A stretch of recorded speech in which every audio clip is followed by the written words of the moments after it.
সপ্তাহান্তের ছুটির দিনে অফিস যাত্রীদের অফিস পাঠানোর যখন তাড়া থাকে না, সারা সপ্তাহ ধরে ভাবতে থাকি ওই দিনটা একটু বেশি রেস্ট করব।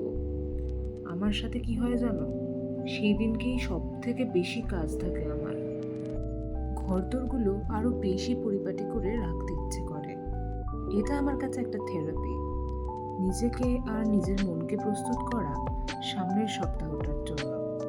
চারপাশটা পরিষ্কার থাকলে মনটাও ভালো থাকে, আর মনটা ভালো থাকলে আরও কাজ করার এনার্জি পাই। এনাদের সামনে দাঁড়ালে আশা করি সবারই সবসময় মন ভালো হয়ে যায়। যত যাই হোক, ছুটির দিনে মাংস ভাত খেয়ে দুপুরের ঘুমটা আমার কাছে ম্যান্ডেট বস, ওটা ছাড়তে পারবো না। একা একা তো অনেক বকলাম। আচ্ছা, তোমাদের সাথেও কি এরকম হয়? প্লিজ কমেন্টে জানিও। আজকের জন্য টাটা।